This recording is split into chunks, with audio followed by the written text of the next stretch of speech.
Su estudio, análisis y dictaminación a la Comisión de Niñez, Juventud y Familia. Continuando con el orden del día, pasamos ahora al punto de asuntos generales.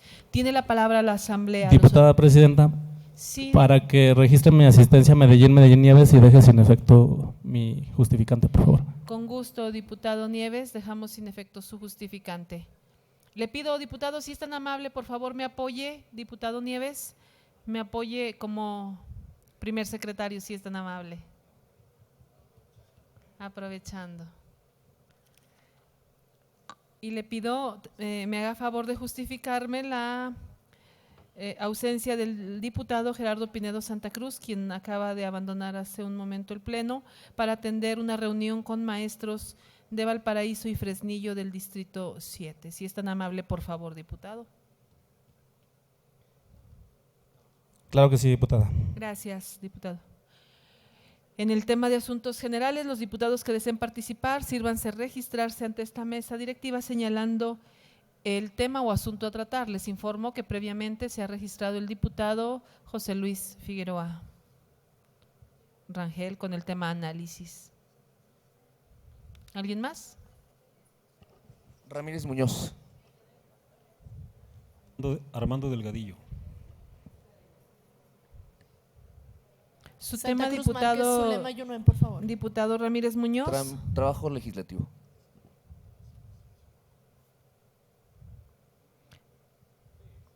Su tema, diputado Armando. Crónica de una muerte anunciada.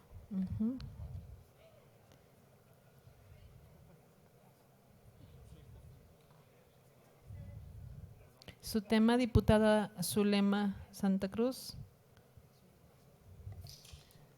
Fracción PRD.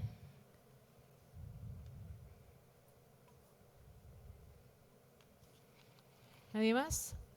Se cierra el registro y se le concede el uso de la tribuna al diputado Figueroa Rangel. Hasta por 10 minutos, diputado.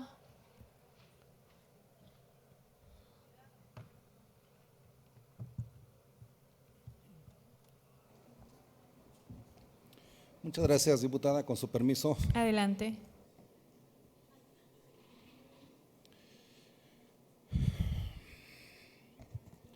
En esta ocasión abordaré el tema de las perspectivas de la economía mundial, porque son de nuestras inciertas, porque son nuevas inciertas rodeadas por las turbulencias del sector financiero, la elevada inflación, los efectos desastrosos por la invasión rusa de Ucrania y los 3 años de COVID-19. Según el pronóstico de algunos organismos internacionales y la mayoría coincide con ello, el crecimiento caerá de 3.4% en 2022 a 2.8% en 2023, antes de estabilizarse en 3.0%, y en 2024 se prevé que las economías avanzadas experimenten una desaceleración del crecimiento, especialmente pronunciado desde 2.7% en 2022 hasta 1.3% en 2023. En un escenario alternativo razonable con mayor tensión en el sector financiero, el crecimiento mundial disminuye hasta aproximadamente 2.5% en 2023, mientras que el crecimiento de las economías avanzadas caen por debajo del 1%. Sostienen también que en el escenario base, el nivel general de inflación disminuye de 8.7% en 2022 a 7% en 2023, debido a los menores precios de las materias primas, aunque es probable que la inflación subyacente disminuya con más lentitud. En la mayoría de los casos, es poco posible que la inflación retorne al nivel fijado como meta antes de 2025. A esto hay que agregar que la deuda pública en relación al Producto Interno Bruto aumentó en todo el mundo durante la pandemia de COVID-19 y se prevé que siga siendo elevada.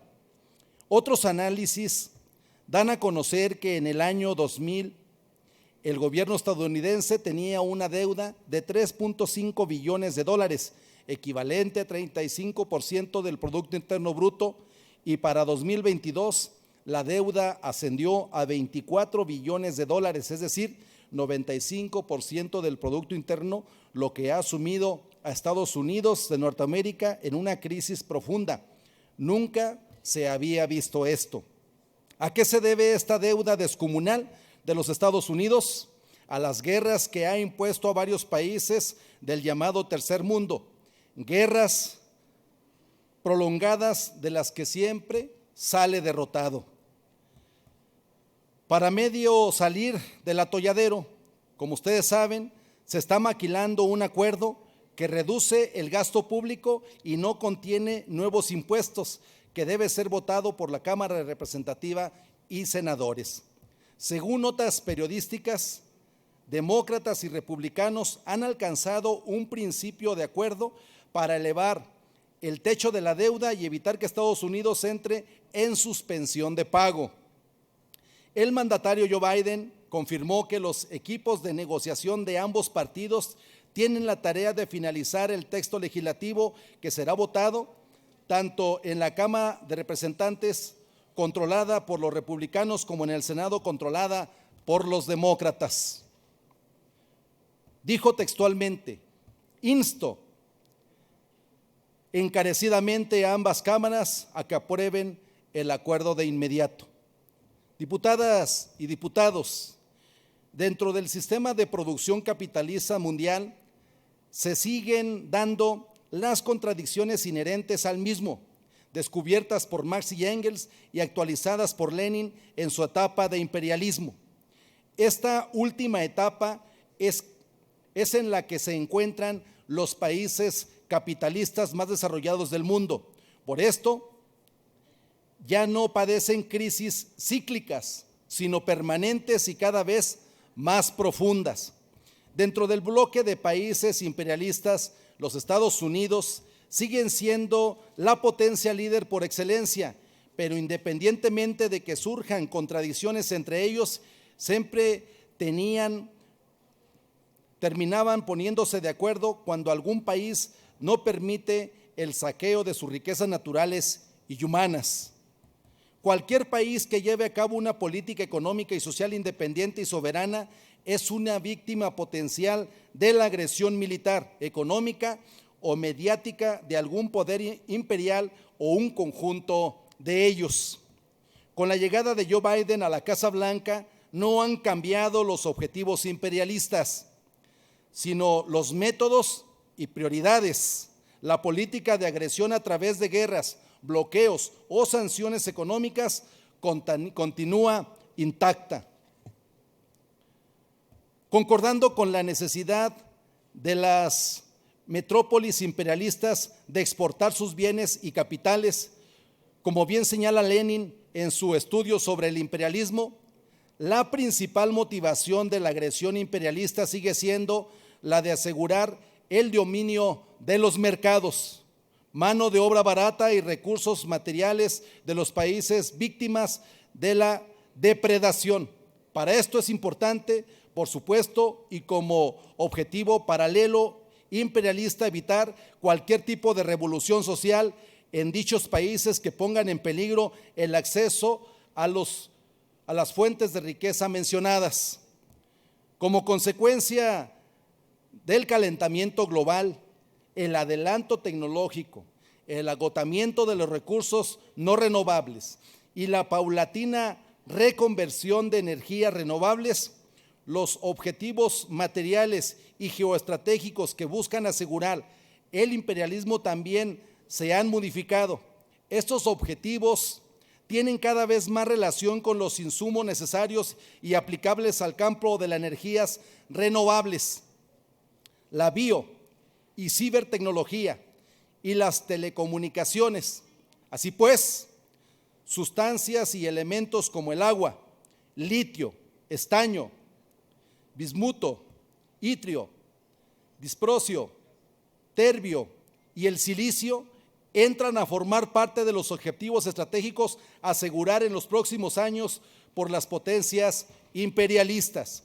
No solo los recursos naturales en sí son el objetivo del control de los poderes imperialistas, también lo son las rutas de distribución de estos, Es por esto que los territorios por los que atraviesan ductos, transportadores de gas y petróleo o acueductos entran inmediatamente en la disputa geopolítica y los países que los alberguen son susceptibles a la misma agresión imperialista que los países productores. Lo anterior es la reseña sobre el estado actual del panorama del mundo. Por tanto, desde la óptica de las leyes que rigen el desarrollo de la sociedad y las que presiden el desenvolvimiento del modo de producción, lo que se puede esperar es que modo de producción acelere aún más su crisis terminal en su estructura económica y todas las superestructuras, y que en ese proceso se agudicen aún más todas las contradicciones que contienen y engendran, entre ellas la contradicción y la confrontación entre el imperialismo y todos los pueblos del mundo que aspiran a un porvenir mejor y a una sociedad superior. Para finalizar y complementar lo anterior, como ustedes saben, en 2022 una serie de fenómenos graves afectaron la economía mundial. Todavía padecíamos en todo el mundo los efectos de la pandemia de enfermedad por coronavirus COVID-19, cuando llega la guerra de Ucrania, que desató una nueva crisis, causó trastornos de los mercados alimentarios y energéticos y agudizó la inseguridad alimentaria y malnutrición en muchos países en desarrollo.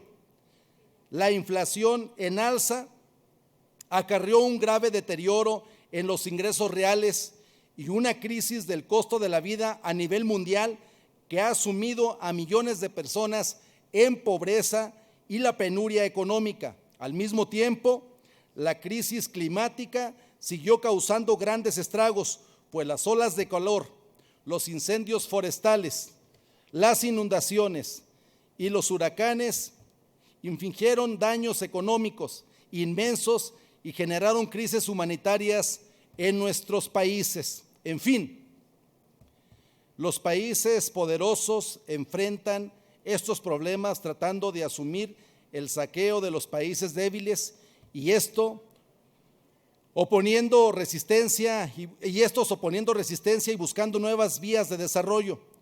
Esto ha agudizado la lucha de clases en el mundo. No podía esperarse otra cosa. ¿Y cómo nos impacta en el escenario de lo global a nuestro país? Pues hoy enfrentamos, como lo dijo en un momento de manera advertida Jorge Miranda en un espacio público en donde tuvo la oportunidad de saludar a alcaldes y alcaldesas en la plenaria de los presidentes y presidentas municipales, el tema de la estanflación, que son dos características lo que determinan esta situación económica complicada: ritmo acelerado de inflación y bajas tasas de crecimiento. Esa es la realidad que estamos enfrentando, pero también hoy tenemos máximos históricos que ni en Europa ni Estados Unidos habían tenido, riesgos de que también en esas franjas, por lo menos Brasil, México y Chile, estemos experimentando tasas de interés del 3 al 4% y riesgos de llegar a inflaciones, Brasil al 10%, Chile y México hasta de 7%, y ya lo superamos. La realidad es que la advertencia no fue tomada en cuenta en su momento y no se implementaron las medidas adecuadas que pudieran contener estos fenómenos tan graves que vivimos de la inflación. Hay inflación de demanda, hay inflación de oferta y hay una inflación que se mantiene, pero esa es peligrosísima. Y parece ser que ahorita estamos en esa etapa donde vemos la saturación en el mercado y vemos que el tipo de cambio hoy está afectando gravemente a nuestros productores, a nuestros empresarios, porque el tipo de cambio ha acelerado la importación, pero en un mercado donde el consumo está reducido y entonces estamos en riesgos muy graves de poder sí tener en nuestro país un fenómeno ya de crisis económica que estaba a salvo para México, pero ahí están los riesgos. Es decir, sí tenemos que estar viendo formas de cómo cambiamos la estrategia y promovemos la dinamización de la economía local y la economía nacional. Es cuanto, diputada presidenta. Gracias, diputado. Se registra su participación.